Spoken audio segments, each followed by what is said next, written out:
pueda haber reverencia aquí en la casa del Señor. Bien, hermanos, hoy continuamos nosotros con este seminario de profecías bíblicas. Vamos a seguir con esta última visión de Daniel en su parte número 10. La última visión de Daniel en su parte número 10 es la que estamos ya, imagínense, por 10 noches estudiando esta visión y no veo yo que la terminemos. Pues bueno, nos quedamos en el capítulo, o mejor dicho, en el versículo 39 del capítulo 11. Y ahora vamos a proceder a el capítulo, o mejor dicho, el versículo 40 de este capítulo 11. Vamos a la Biblia, hermanos, al capítulo 11 y el verso 40.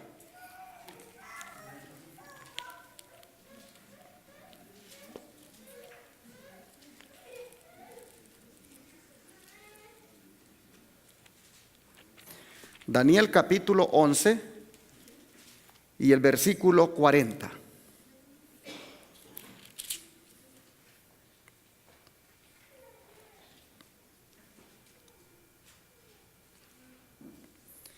La palabra de Dios dice así: pero al cabo del tiempo, el rey del sur se enfrentará con él, y el rey del norte se levantará contra él como una tempestad, con carros y gente de a caballo y muchos navíos, y entrará por las tierras e inundará y pasará. En este versículo, hermanos, nosotros vemos el último ataque del rey del sur contra el rey del norte. Pero de este ataque, el rey del sur sale derrotado por completo. O mejor dicho, la potencia del sur vuelve a aparecer aquí.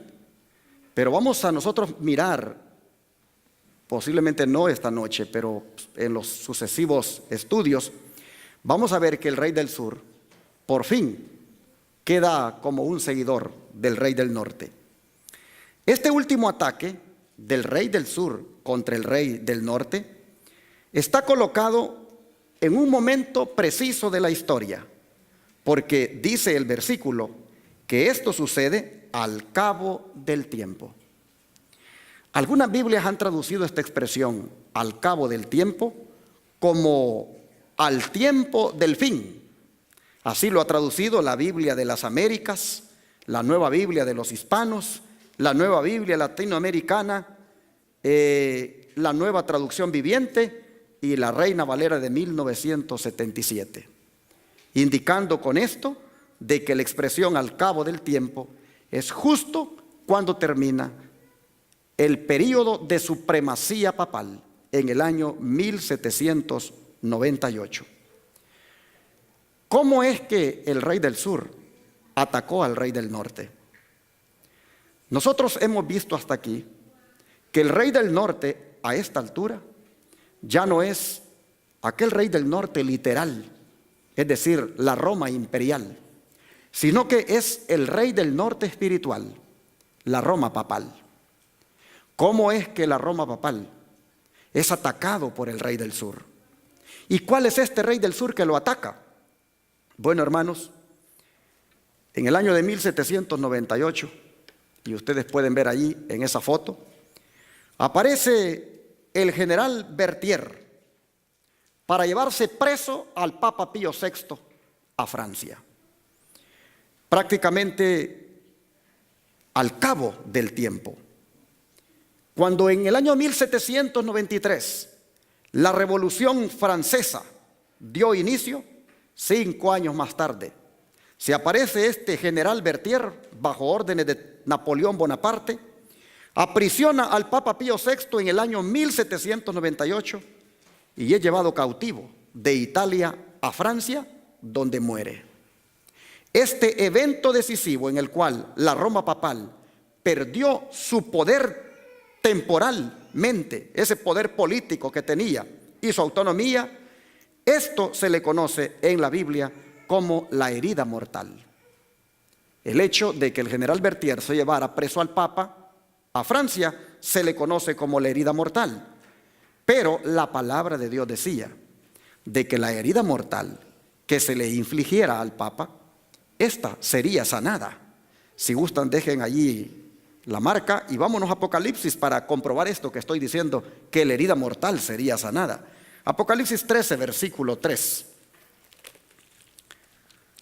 En Apocalipsis 13, versículo 3, nosotros encontramos la palabra que dice, hablando de este sistema, el papado: vi una de sus cabezas como herida de muerte, y su herida de muerte fue sanada, y se maravilló toda la tierra en pos de la bestia. La bestia de la que está hablando aquí Apocalipsis 13 es la misma Roma papal que en el año 1798 se le inflige esa herida mortal por parte de Francia, al ir el general Berthier a apresarlo. Pero aquí Apocalipsis dice que sería sanada esa herida de muerte. Vamos a ver Apocalipsis 17 ahora, verso 8. Apocalipsis 17, verso 8, dice la palabra: la bestia que has visto era y no es, y ha de subir del abismo, y ha de ir a perdición. Y los moradores de la tierra, cuyos nombres no están escritos en el libro de la vida desde la fundación del mundo, se maravillarán cuando vean la bestia que era y no es, aunque es. Bueno, aquí nosotros podemos ver que estaba predicho que la Roma papal volvería a ejercer el dominio, volvería a tener la hegemonía mundial, porque su herida de muerte sanaría. Era una bestia que era, no es, pero al mismo tiempo es o será, dicen unas Biblias. Bueno, hermanos, pero ¿quién será el rey del sur entonces? Porque hemos leído, y volvamos otra vez allá a Daniel, en el capítulo número 11 otra vez, hemos leído de que este rey del sur viene para enfrentarse con el rey del norte. ¿De qué manera lo enfrentó? ¿De qué manera lo atacó? ¿Y quién es el rey del sur? Bueno, hermanos, nosotros sabemos geográficamente que al sur de Israel estaba Egipto, y que así como este rey del norte es simbólico, es decir, es la Roma papal, ya no es el rey del norte literal, de igual manera tenemos que entender que el rey del sur que lo ataca también debe ser simbólico, en otras palabras, espiritual. Sin embargo, ¿por qué este rey del sur es llamado de esta manera? Como dando a entender como que fuera Egipto. Es que Egipto, hermanos, tuvo ciertas actitudes para con Dios que encarnan perfectamente en este sistema que ataca a la Roma papal. Permítame compartir algunos detalles sobre lo que fue Egipto. Egipto era aquella potencia que estaba geográficamente al sur de la tierra de Canaán, donde vivió el pueblo hebreo de Dios. Pero ahora, en el tiempo del fin, del que estamos hablando aquí, Egipto ya no es literal, sino que llega a ser símbolo para una fuerza espiritual o filosófica mundial, con las características de aquel Egipto antiguo. Tal como en el tiempo del fin, el pueblo de Dios ya no es el pueblo judío literal, sino el Israel espiritual de Dios, conformado por judíos y gentiles que aceptan a Jesucristo como el Mesías. Ese Israel de Dios tampoco ya está limitado geográficamente a un territorio, sino que ahora se encuentra en todo el mundo. Un teólogo adventista muy respetable, llamado William Shea, dijo lo siguiente: así como el rey del norte, dijo, se convirtió en el papado, y no es ya más un rey territorial en el sentido literal, en el capítulo 11, como lo presenta al principio, así dice ahora el rey del sur, del texto que acabamos de leer, es una entidad espiritual, dice, que en estos últimos versículos del capítulo se refiere a una influencia que ataca a la ciudad del Vaticano, como lo es en el líder que le representa, llamado el Papa.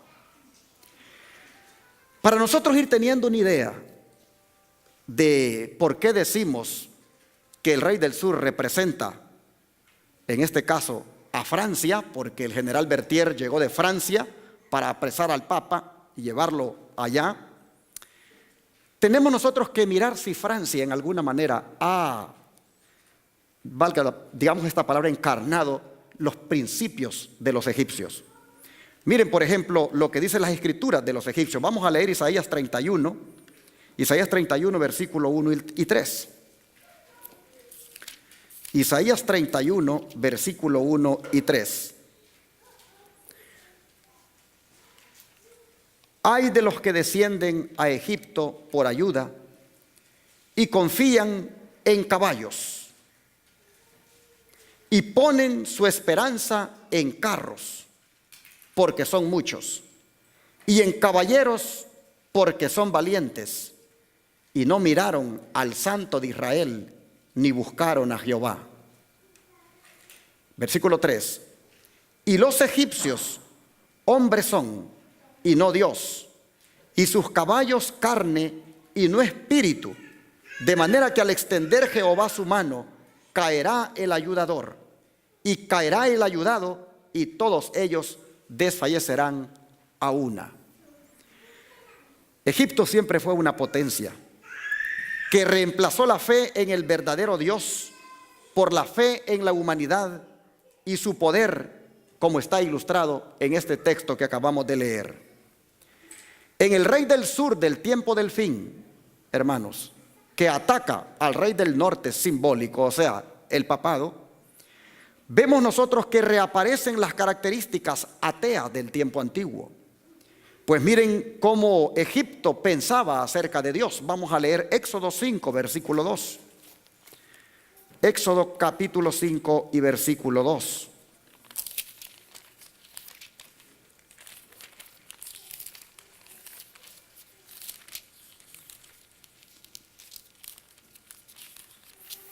En Éxodo 5, 2 dice: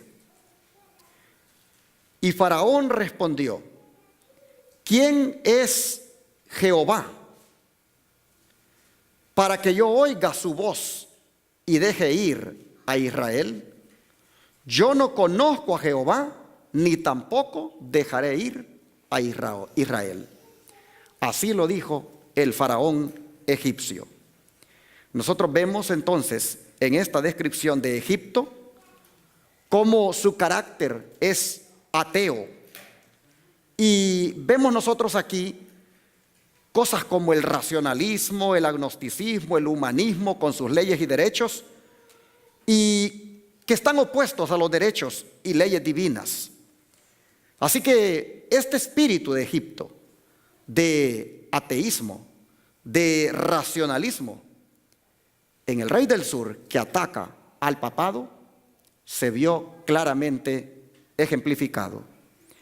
Esta potencia ahora denominada rey del sur y que se levanta en el tiempo del fin para contender contra el rey del norte, el papado, no puede ser otra que Francia con su revolución francesa.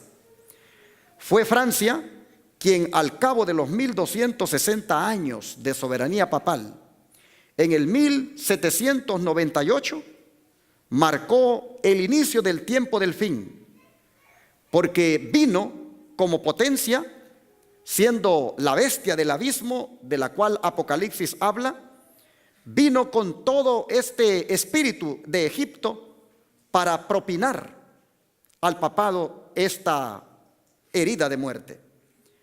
Nosotros podemos ver cómo Apocalipsis hablaba de una potencia que surgiría del abismo y que tendría las características de Egipto. Vamos a leer Apocalipsis 13, versículo 3, Apocalipsis 11, versículo 3, para que veamos lo que Francia hizo en relación con la palabra de Dios, la Santa Biblia. Apocalipsis 11, versículo 3.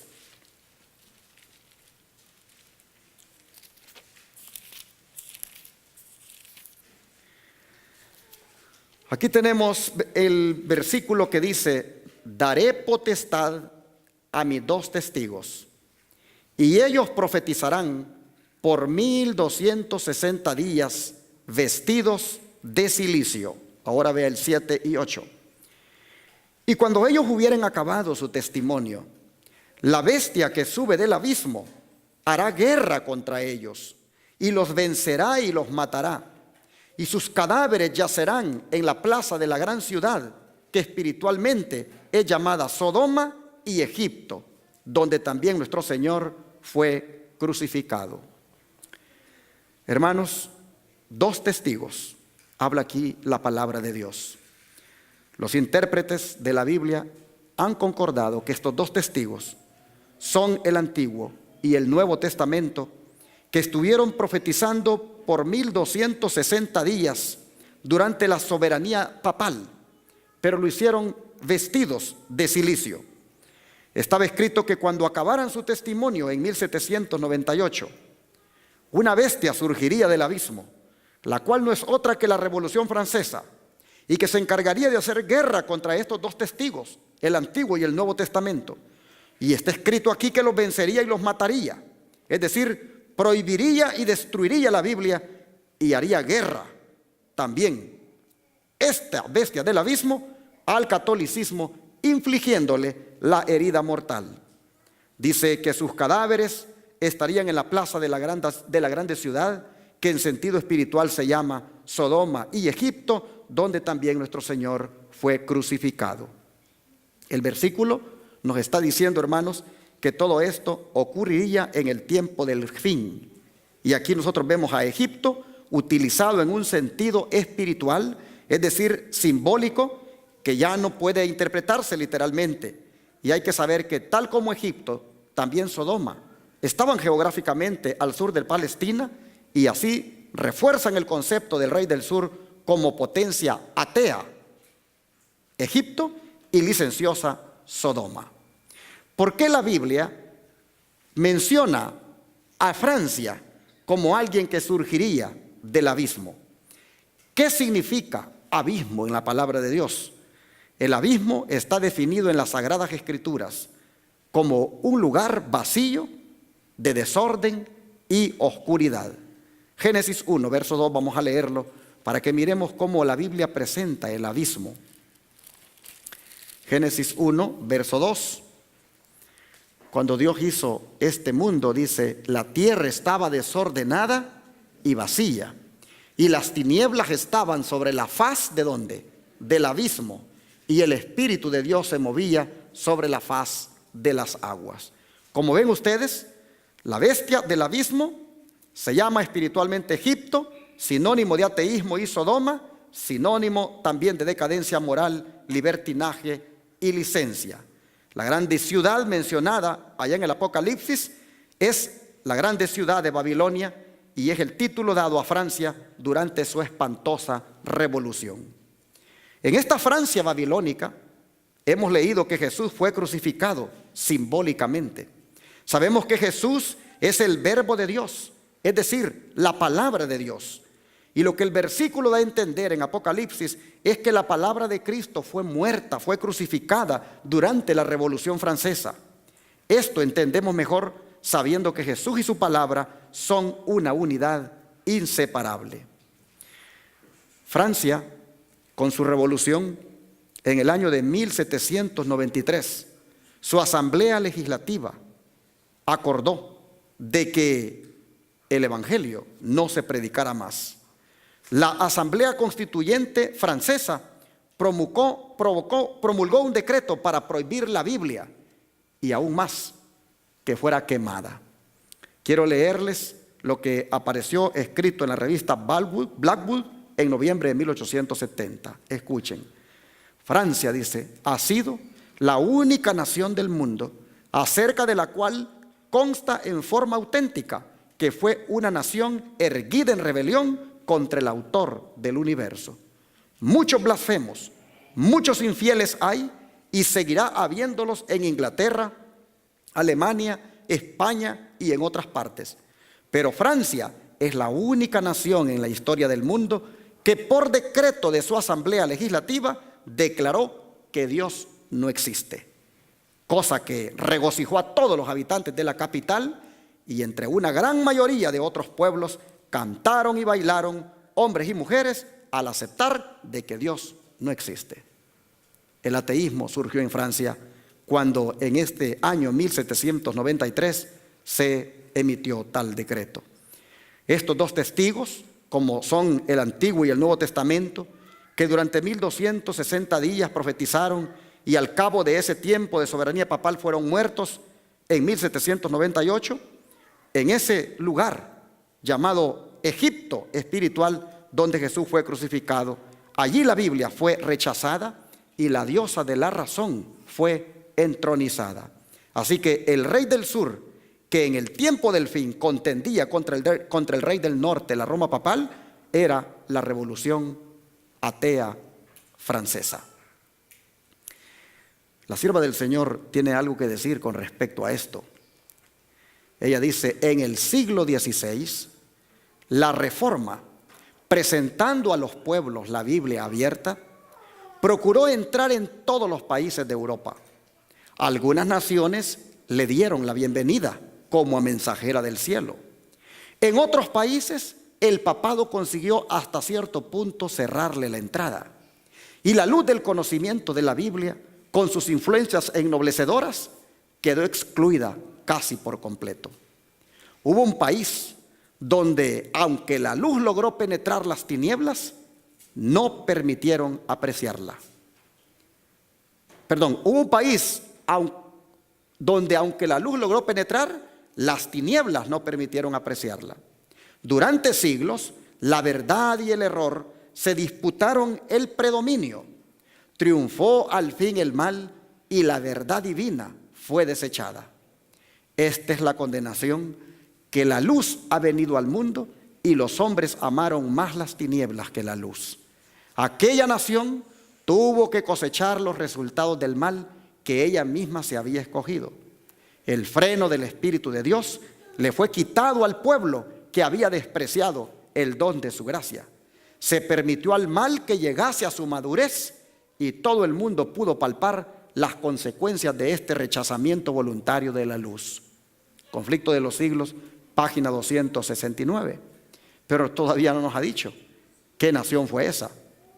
Ahora lo dice en la página 270. La guerra que se hizo en Francia contra la Biblia durante tantos siglos llegó a su mayor grado en los días de la Revolución. Esa terrible insurrección del pueblo no fue sino resultado natural de la supresión que Roma había hecho de las Sagradas Escrituras. Fue la ilustración más elocuente que jamás presenciara el mundo de las maquinaciones de la política papal y una ilustración de los resultados hacia los cuales tendían durante más de 1000 años las enseñanzas de la Iglesia de Roma.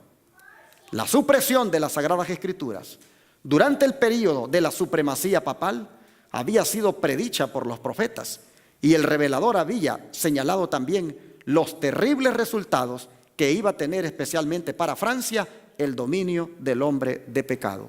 Página 270 del Conflicto de los Siglos. Mientras estaba leyendo esto aquí, hermanos, me llamó la atención esta expresión que dice: triunfó al fin el mal y la verdad divina fue desechada.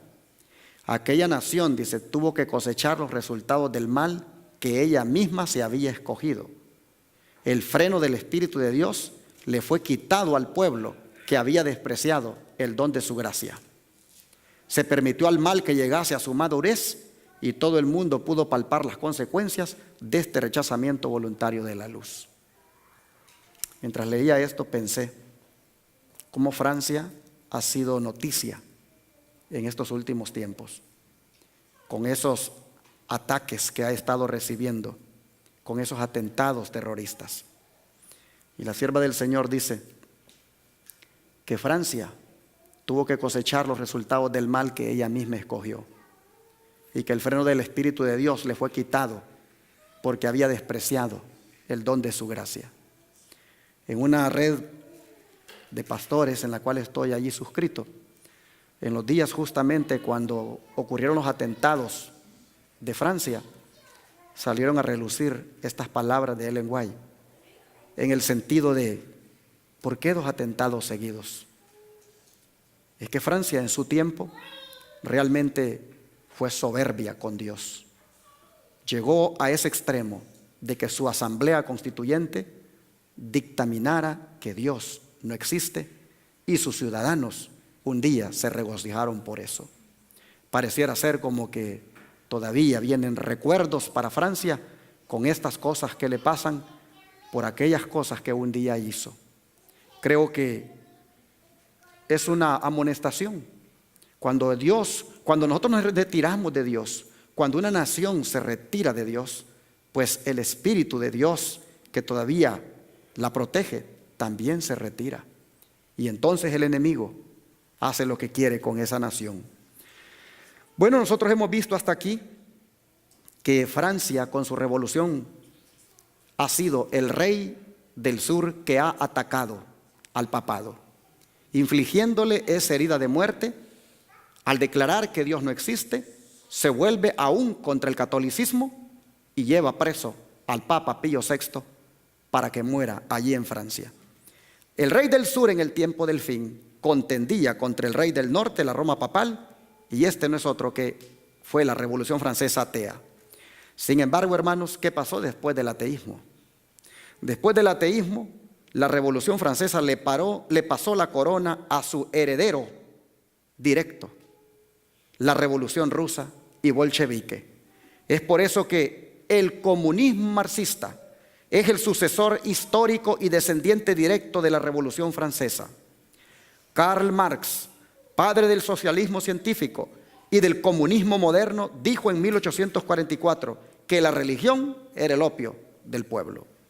Respecto al catolicismo, al protestantismo apóstata y a las religiones paganas, digamos que él tenía bastante razón. Pero fue así que, abusando de su poder temporal e inspirado por el odio hacia la religión, el comunismo comenzó a perseguir a los católicos y los demás religiosos en los territorios que llegaron a estar bajo su control. Así que el fruto de la Revolución Francesa fue el comunismo, y con ella la Unión Soviética, que siguió siendo el archienemigo de Roma papal, es decir, continuó con el espíritu del rey del sur. Tras la Segunda Guerra Mundial, se levantó un famoso muro de Berlín, dividiendo el mundo en el comunismo del Oriente y el capitalismo del Occidente. Esa división fue también conocida como la Cortina de Hierro, e inició la Guerra Fría entre los Estados Unidos de la América protestante y capitalista contra la Unión Soviética, atea y comunista. Nosotros sabemos que el comunismo se extendió por muchísimos países allá en esa parte oriental de Europa. Pero si ustedes ven el versículo, y vamos otra vez a Daniel para que tomemos nota de lo que allí dice, Daniel 11:40, nuevamente. Hay unas palabras aquí que dice el versículo que vale la pena meditar. Dice el versículo 40, que el rey del norte se levantaría contra el rey del sur y lo haría como una tempestad, con carros y gente de a caballo y muchas naves, y que entraría por las tierras e inundaría y pasaría. ¿Cuándo fue que Roma papal se levantó contra la potencia atea y comunista de la Unión Soviética? ¿Cuándo fue que los Estados Unidos de América inclusive comenzaron a ser el principal aliado de la Roma papal para poder asestarle ese contraataque al comunismo ateo? La venganza por el reino arrebatado vino 19 décadas después que la Revolución Francesa se había levantado. La Guerra Fría duró hasta el año de 1989, y en ese año histórico cayó el muro de Berlín. 2 años después, en el año 1991, se desintegró la potencia atea de la Unión Soviética.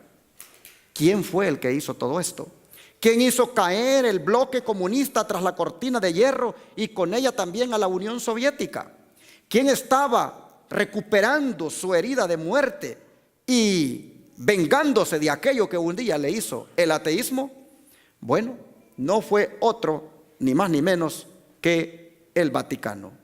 El Vaticano de Roma y los Estados Unidos de América se unieron en una santa alianza contra su enemigo común, la comunista Unión Soviética. Ocurre que el Vaticano hizo el trabajo espiritual y filosófico, y los Estados Unidos vinieron en su ayuda con la potestad de su fuerza militar y económica. En 1997 salió un artículo en la revista de noticias de aparición semanal Newsweek con el título El hombre del milenio. ¿De quién se trataba y por qué recibió ese inmenso honor? Permítanme leerles lo que apareció en la revista. Decía esa revista: por más de 18 años de su pontificado, Juan Pablo II tuvo el mandato del escenario mundial, viajando más lejos y con más frecuencia que cualquier otra cabeza de Estado, porque este Papa, el primero de Polonia, figuró prominentemente en la disolución del comunismo en el este de Europa. Fue el Vaticano, mediante su famoso Papa Juan Pablo II, quien jugó un rol principal en la caída de la Unión Soviética comunista. Nosotros vemos aquí la herida mortal que ya alcanzó el Vaticano en la década de los años 80 para poder influenciar prominentemente en la caída de la potencia mundial que fue la poderosa Unión Soviética, compuesta por más de una decena de países, tanto comunistas como socialistas. En esa misma revista de noticias Newsweek en español salió el 2 de octubre de 1996 otro artículo con el título Una alianza no tan santa. Y ahí leemos las frases siguientes. Bernstein escribió en la revista Time en febrero de 1992. En ella, el periodista sugirió que existía una santa alianza, según la cual el Vaticano y el gobierno del expresidente estadounidense Ronald Reagan habían conspirado para ayudar al movimiento Solidaridad de Polonia y acelerar la caída del comunismo a finales de la década de los años 80. Vean ustedes, el rey del norte está atacando al rey del sur. El reino del sur, en este caso, símbolo del ateísmo y manifestado a través del comunismo para este tiempo. El comunismo heredado del ateísmo de Francia, ahora siendo enfrentado aquí por el rey del norte, la Roma papal. En el 2012, Polonia honró al expresidente de Estados Unidos, Ronald Reagan, y al Papa Juan Pablo II con una estatua de bronce que ustedes la ven a su lado derecho de su pantalla. Fue una réplica de aquella fotografía cuando Ronald Reagan se paseaba por aquellos jardines haciendo alarde que juntos habían negociado la caída del muro de Berlín, del comunismo. Polonia honra al expresidente Ronald Reagan y al Papa haciéndoles estatua de bronce, honrando a esos dos hombres ampliamente acreditados en los países del este de Europa, que fueron los que ayudaron a derribar el comunismo. La estatua se inspiró en esa foto tomada en 1987, durante la segunda visita pontificia que hizo en los Estados Unidos. De esta manera se inmortalizó ese momento simbólico de esa importante alianza. Ronald Reagan y Juan Pablo II compartieron la convicción de que el comunismo era un mal moral y no solamente un sistema económico malo, y por eso buscaron erradicarlo. La historia, vemos nosotros que se está repitiendo, porque si ustedes se recuerdan en otros estudios que hemos tenido, en el año 508, Clodoveo, en aquella ocasión rey de Francia, aceptó al catolicismo romano junto a sus soldados y ayudó al papado, poniendo sus ejércitos a su disposición en contra de su enemigo común, que en aquel tiempo era el arrianismo, que era abanderado por aquellas tres tribus bárbaras, como eran los érulos, los vándalos y los ostrogodos. Estos, los soldados de Clodoveo estuvieron prácticamente al mando del papado, y los ejércitos de Clodoveo estuvieron allí para atacar a aquellas tribus bárbaras. La caída de la Unión Soviética, nosotros sabemos que se dio sin disparar nada, ni una bala. Esa potencia sucumbió por causa de la presión impuesta por la Santa Alianza entre el Vaticano y los Estados Unidos. Las escrituras decían de que con carros y gente de a caballo, dando a entender que la fuerza militar americana estaría disponible en caso de ser necesario para el papado. Y cuando decía que muchas naves, se refiere a las sanciones económicas impuestas por esta potencia de los Estados Unidos en ayuda del papado. El versículo termina diciendo que el rey del norte entraría por las tierras e inundaría y pasaría. Y esto no es otra cosa que el cumplimiento de que la Unión Soviética, constando en aquel tiempo de 15 naciones que habían abrazado el comunismo ruso, se derrumbó por todas partes, y una vez que colapsó, estos países fueron absorbiendo tanto el estilo de vida y la religión cristiana americana como también católica romana. Se abrieron templos, se permitió que iglesias fueran levantadas y el cristianismo nuevamente se propagó en esos países.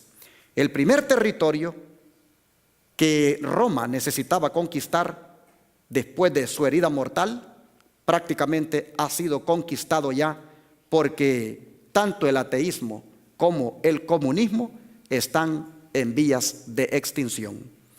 En el mundo actual hay datos que dicen que el ateísmo y el comunismo han perdido importancia e influencia en el mundo y están en vías de extinción, como confirman algunos artículos que voy a compartir con ustedes. Por ejemplo, que apareció en un periódico de Washington.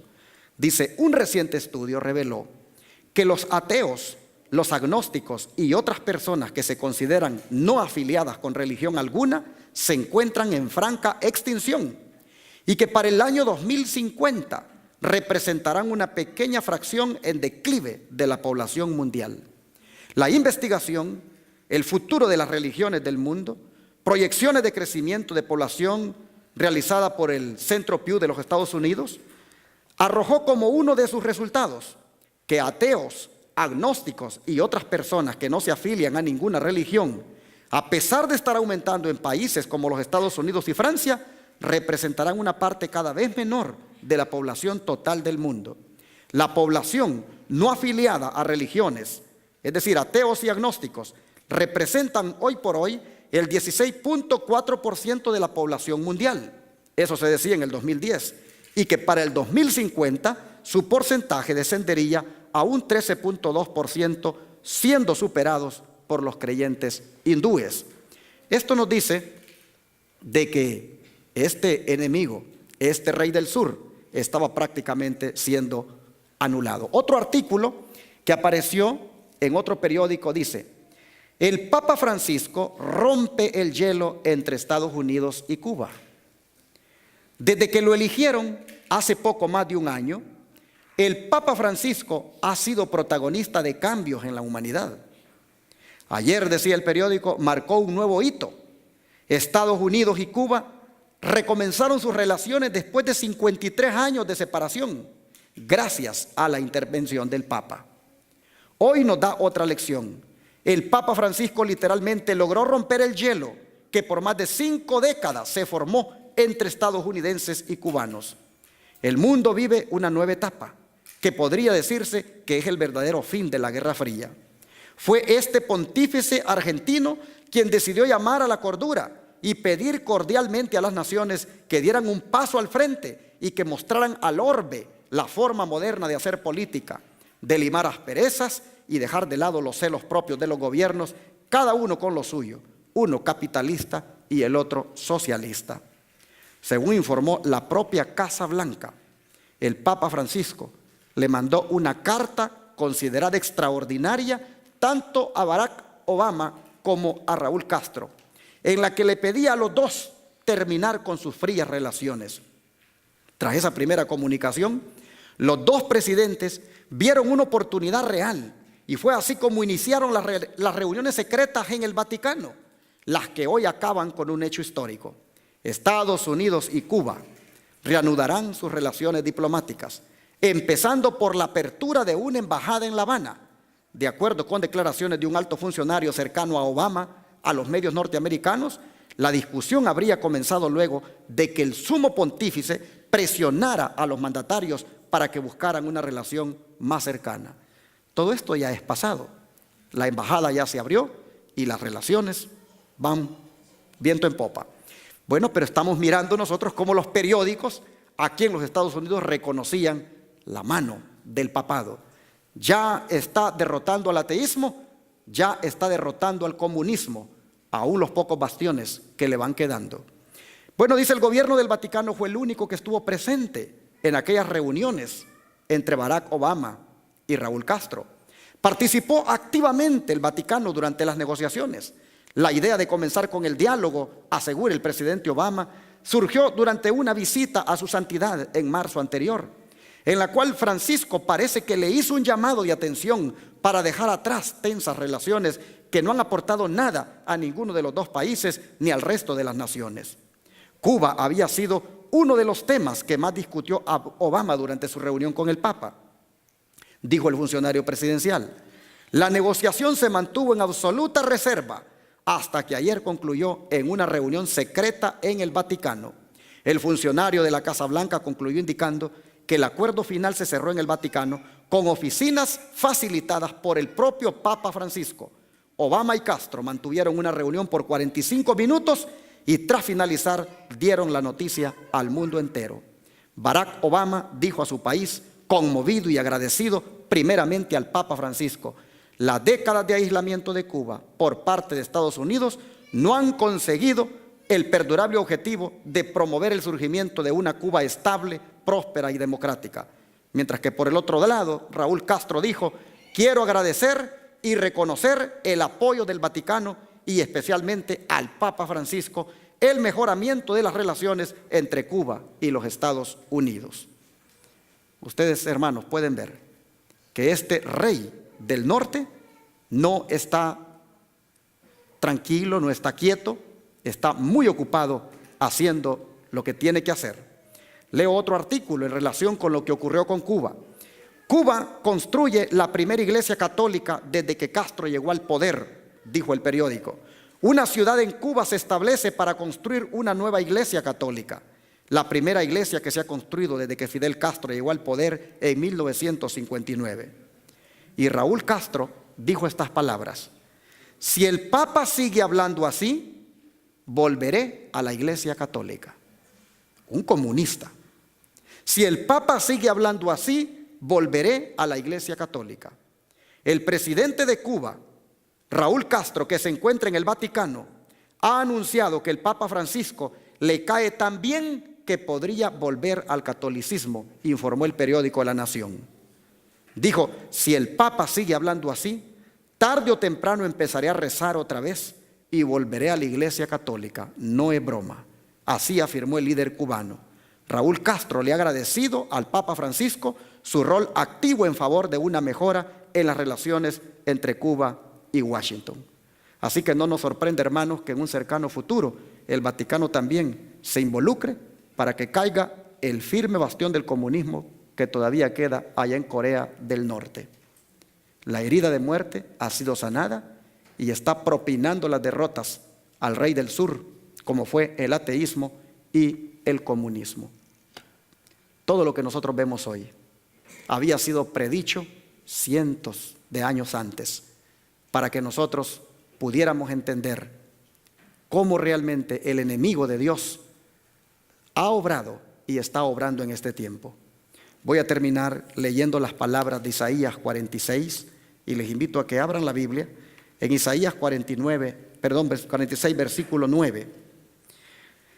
Isaías 46, versículo 9 dice: acordaos de las cosas pasadas desde la antigüedad, porque yo soy Dios y no hay más Dios, y nada hay semejante a mí, que anuncio lo por venir desde el principio y desde la antigüedad lo que aún no era hecho, que digo, mi consejo permanecerá y hará todo lo que yo quiero. Hermanos, con esto nosotros vemos que todas las cosas han sucedido en el tiempo que Dios lo ha permitido.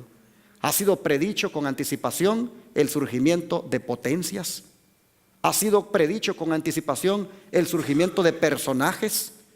Han sido fijados los tiempos, porque el soberano del universo se llama Dios. Él es Dios y no hay otro fuera de Él. Lo que hizo Francia en su tiempo, lo que ahora está haciendo el papado, todo está dentro de los tiempos fijados por Dios. Pero también está predicho que este sistema, cuya herida está siendo sanada, cuando las plagas caigan, también recibirá su castigo por todo lo que le ha hecho al pueblo de Dios. El próximo sábado yo voy a continuar con este estudio bajo el título Escapando de la mano del Rey del Norte. Porque si ustedes notan, él ya ha vencido al ateísmo y el comunismo. Pero él tiene dos objetivos más, tiene dos blancos más para alcanzar. Por lo tanto, en el tema escapando de las manos del Rey del Norte, nosotros todavía vamos a conocer más de este sistema cuyo Rey del Sur que lo atacó, ya lo ha vencido, y ahora veamos cuál es su siguiente paso. Por ahora, hermanos, agradecemos a Dios que Él nuevamente, a través de su palabra, proféticamente nos ha dicho lo que acontecería al final del tiempo. Dios bendiga su palabra. Vamos a ponernos de pie y vamos a cantar el himno 492, Cuando junte Jesús las naciones. 492.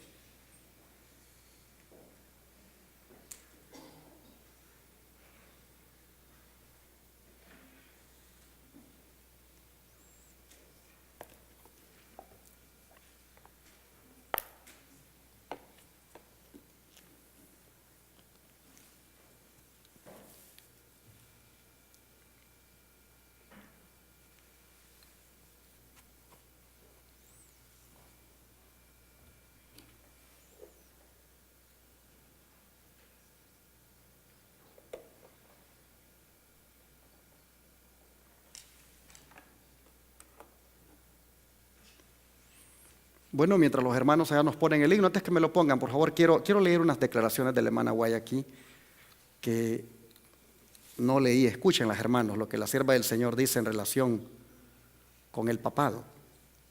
Ella dice: la Iglesia Católica Romana, con todas sus ramificaciones en el mundo entero, forma una vasta organización dirigida por la sede papal y destinada a servir los intereses de ésta.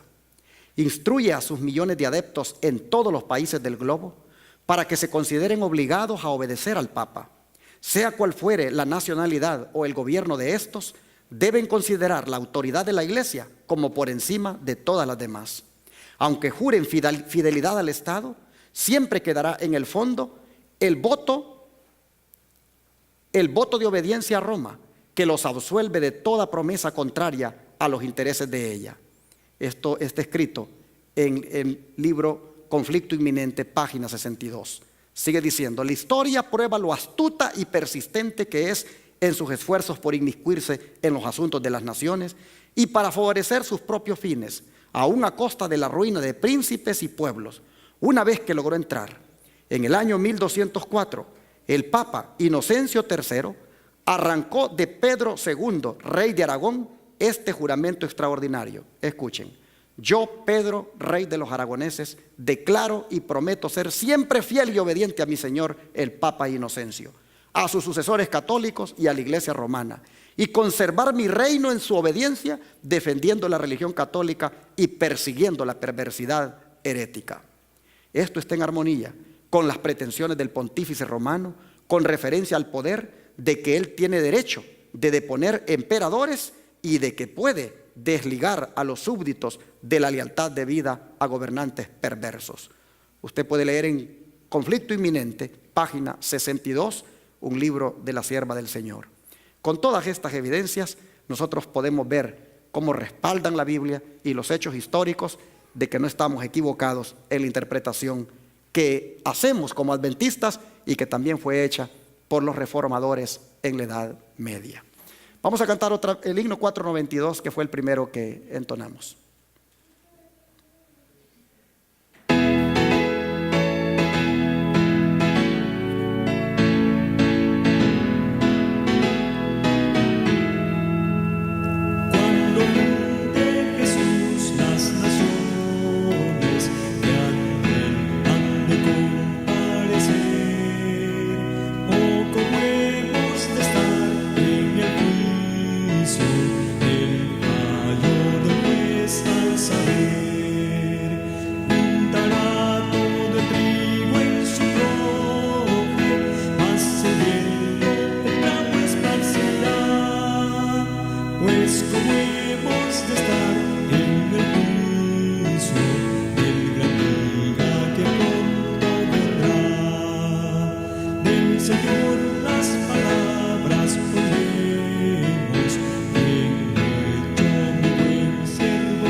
arrodillamos para orar.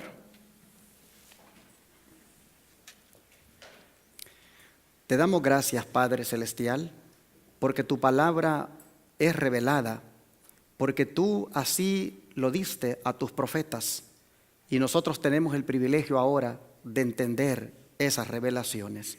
Amado Dios, tú en tu sabiduría has querido que seamos un pueblo cuya luz pueda también ser dada a otros. Tú nos has alumbrado y es nuestro deber compartir con otros que no conocen estas cosas relacionadas con esta profecía. Te rogamos, Dios, que al entender lo que hace el Rey del Norte y lo que hace el Rey del Sur, nosotros, Señor, podamos agradecerte porque tú nos has revelado la verdad. Te suplicamos que podamos ser siempre leales a ti. Hoy que el Rey del Norte va avanzando a pasos agigantados y se va convirtiendo en toda una figura mundial, Señor, que nosotros profundicemos más nuestra relación contigo. Que nosotros, Señor, estrechemos más esa íntima amistad contigo, porque sin duda, cuando venga la prueba que volverá a imponer el Rey del Norte sobre tus hijos, solamente los que tengamos una estrecha relación contigo seremos los que podremos vencer, seremos los que podremos soportar. Así que, Padre, nos entregamos a ti ahora y te suplicamos que nos ayudes a permanecer leales y fieles a ti. Llévanos con bien a casa, te lo pedimos en el nombre de Jesús. Amén.